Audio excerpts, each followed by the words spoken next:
ये टॉपिक थोड़ा पर्सनल है लेकिन इम्पॉर्टेंट है, इसीलिए बोल रहा हूँ। नी सर्जरी के बाद बहुत सारे पेशेंट्स, खासकर कि यंग बॉयज़ और गर्ल्स, माँ पे डिपेंड करते हैं। माँ खाना देती है, माँ दवाई देती है और नहाने में भी माँ ही हेल्प करती है। और पेशेंट्स के मन में एक फीलिंग होती है, शर्म, थोड़ी झिझक, ये सब मुझे खुद करना चाहिए था। आज का वीडियो उस फीलिंग के लिए भी है और प्रैक्टिकली कब, कैसे, कितना सेफ है नहाना, वो भी पूरा कवर करेंगे। आज के वीडियो में ACL, मेनिस्कस, नी रिप्लेसमेंट, तीनों के लिए बाथिंग टाइमलाइन क्या है वो बताऊंगा। फुल बाथ पॉसिबल नहीं है तो बॉडी का हर हिस्सा कैसे क्लीन करें, बाथरूम में सेफ्टी क्या क्या होनी चाहिए और पहले शावर से पहले क्या क्या प्रोटोकॉल होना चाहिए, और अगर आपकी सर्जरी साइट पे पानी लग गया है तो क्या इन्फेक्शन होने के चांसेस हैं, तो क्या करें अगर वो गीला हो गया है तो चलो शुरू से शुरू करते हैं। बहुत लोग सोचते हैं कि नहाना ना एक कंफर्ट के लिए होता है, ये कोई मेडिकल जरूरत नहीं होती। ये गलत है।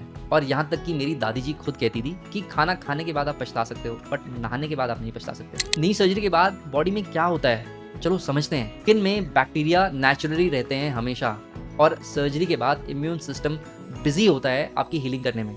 और वूंड साइड पे बैक्टीरिया का अगर एक भी चांस हो गया तो इन्फेक्शन का स्कोप बढ़ जाता है।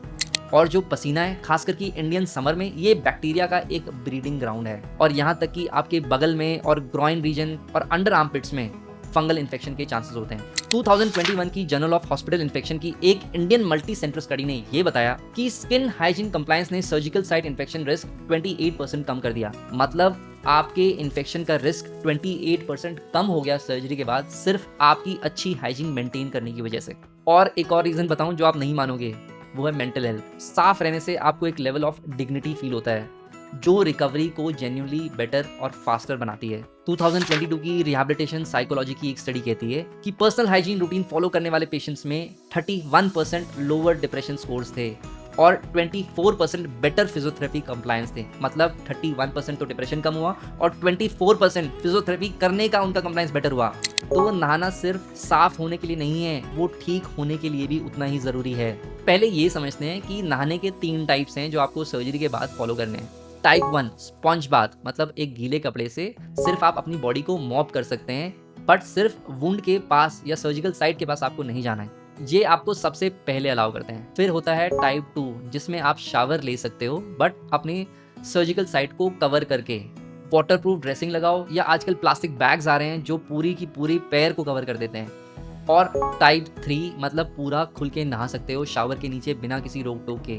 बट ये कब होता है? ये सिर्फ तभी होता है जब आपके सूचर्स पूरे निकल गए हैं। तो अगर आपकी ACL रिकंस्ट्रक्शन सर्जरी हुई है तो आप डे 1 से 2 के बाद आप स्पंज बाथ ले सकते हो, मतलब आप अपने आप को गीले कपड़े से साफ कर सकते हो। और अगर आपको अपने नी को प्लास्टिक कवरिंग से कवर करना है, जो अमेजोन पे कुछ ड्रेसिंग्स आती हैं बाथिंग की, तो वो आप डे 5 से डे 7 के बाद कर सकते हो। और फुल बाथ आप 14 डे के बाद कर सकते हो जब आपके स्टिचेस निकल जाएं। और रही बात नी रिप्लेसमेंट की, तो इसमें थोड़ा ज़्यादा टाइम लगता है क्योंकि इसमें इंसिजन बड़ा होता है और वुंड एरिया ज़्यादा बड़ा होता है, तो इसलिए 21 डेज़ के बाद नी रिप्लेसमेंट वाले कर सकते हैं। और ये सेक्शन अब बहुत प्रैक्टिकल है। ये माँ के लिए, भाई के लिए या वाइफ के लिए भी है जो आपको घर पे हेल्प कर रहे हैं, और पेशेंट के लिए भी जो जितना हो सके खुद करना चाहता है अपने सेल्फ एस्टीम के लिए। जो आपके हेयर हैं या कि सिर के बाल हैं, ये सबसे ज़्यादा पेशेंट्स को परेशान करते हैं और कहीं ना कहीं शरीर का सबसे अनहेल्दी पार्ट होता है। इसमें डैंड्रफ भी होते हैं, माइक्रोब्स भी होते हैं, बैक्टीरिया भी होते हैं। इसको वॉश करना बहुत ज़रूरी रहता है क्योंकि इससे इन्फेक्शन रेट बढ़ सकता है। परंतु करें कैसे? सोल्यूशन सिंपल है। आपको एक चेयर पर बैठना है और जैसे आप पार्लर में जाते हैं उसी प्रकार से चेयर पे बैठना है और मेक श्योर करें कि आपका जो वॉश बेसिन है पीछे हो, या फिर आप चेयर से अपनी गर्दन को नीचे लटका सकते हैं या फिर बेड के कोने में भी अपने हेड को नीचे लटका सकते हैं, जिससे आपके साथ वाले आपके हेड को वॉश कर सकते हैं। और अब रही अगर आपके आर्मपिट्स और ग्रॉइन रीजन की, तो इस एरिया की हाइजीन मेंटेन करना सबसे इंपॉर्टेंट पार्ट है क्योंकि यहाँ पे सबसे ज़्यादा पसीना और मॉइस्चर होता है। तो आपको एक निवाए पानी में या ल्यूक वार्म वाटर में डिटॉल को मिक्स करना है पानी के साथ, और उसके मॉप से आप अपने आप को इस एरिया को क्लीन कर सकते हैं। और यहाँ तक कि ये भी रिकमेंडेड है कि आप अपने अंडर आर्म्स को थोड़ा ओपन रखें ताकि वहाँ पे हवा पास होती रहे, जिससे फंगल इन्फेक्शन का रिस्क कम होता है। और यही नहीं, कई बार अगर नी की सर्जरी हुई होती है तो आप देखते हैं कि जो आपकी ड्रेसिंग है वो वुंड केवल नी के ऊपर की तरफ होता है, बट घुटने के पीछे की तरफ, जिसे पोप्लाइटल एरिया कहते हैं, उसे भी आप डिटॉल को पानी में मिला के आप उस एरिया को साफ कर सकते हैं, जिससे आपका वुंड एरिया की हाइजीन बेटर हो सकती है। और अब बात करते हैं पोस्ट सर्जरी फॉल्स, जिसकी सबसे कॉमन लोकेशन है बाथरूम, क्योंकि फ्लोर गीला होता है और आप वॉकर पे चल रहे होते हैं और एक पैर पे पूरा बैलेंस करना होता है, और ये कॉम्बिनेशन लीथल है। तो ये सेटअप सर्जरी से पहले अपने घर के बाथरूम का करो या डिस्चार्ज से पहले करो, जिससे आपके बाथरूम में गिरने के चांसेस बिल्कुल कम हो जाएंगे। नंबर 1, अमेजॉन या फ्लिपकार्ट पे एंटी स्किड मैट आते हैं, वो आपको बाथरूम में चाहिए होंगे और बाथरूम के थोड़ा बाहर भी, अंदर भी बाहर भी, एंट्री से एग्जिट लेवल तक, वेट टू ड्राई ट्रांजिशन, इसी जोन में ज़्यादातर लोग गिरते हैं। ये आपको 200 से 500 के कॉस्ट में मिल जाता है। नंबर 2 आता है रेज्ड टॉयलेट सीट, मतलब कमोड राइजर। इंडियन टॉयलेट्स तो मैं स्ट्रिक्टली मना करता हूँ, बट अगर आपका वेस्टर्न टॉयलेट भी है, उसकी हाइट बहुत नीची होती है, तो रेज्ड टॉयलेट सीट उसके ऊपर लग जाती है, जिससे आपको ज़्यादा बेंड नहीं होना पड़ता है। ये भी आपको 500 से 2000 रुपीज़ की रेंज में मिल जाते हैं अमेजॉन में। और फर्स्ट 3 वीक्स आफ्टर सर्जरी ये प्रिकॉशंस बिल्कुल नॉन नेगोशिएबल हैं।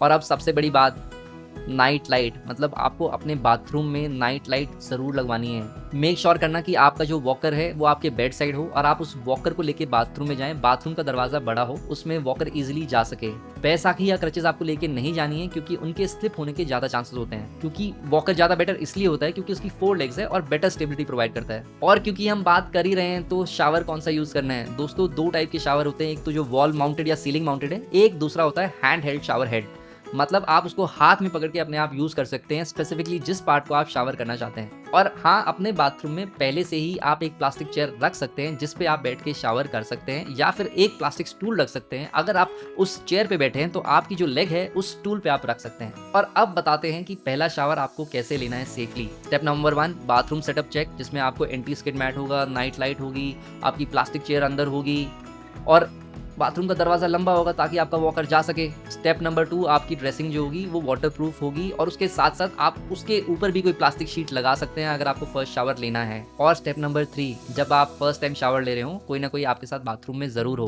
पहले 2-3 शावर्स तक वो देख सकते हैं, जब आप फिर कंफर्टेबल हो जाए तो फिर वो डोर के पास रहना स्टार्ट कर सकते हैं। और सबसे इंपॉर्टेंट पॉइंट, बाथरूम का डोर आपको लॉक नहीं करना है।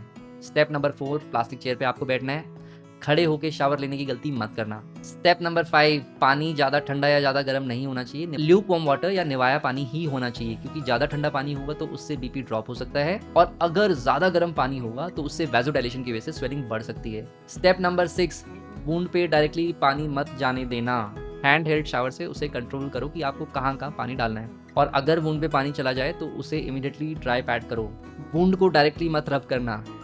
और स्टेप नंबर 7, ध्यान से खड़े होके संभल के वॉशरूम से बाहर निकलना और शावर के बाद अपने वुंड एरिया को चेक करो।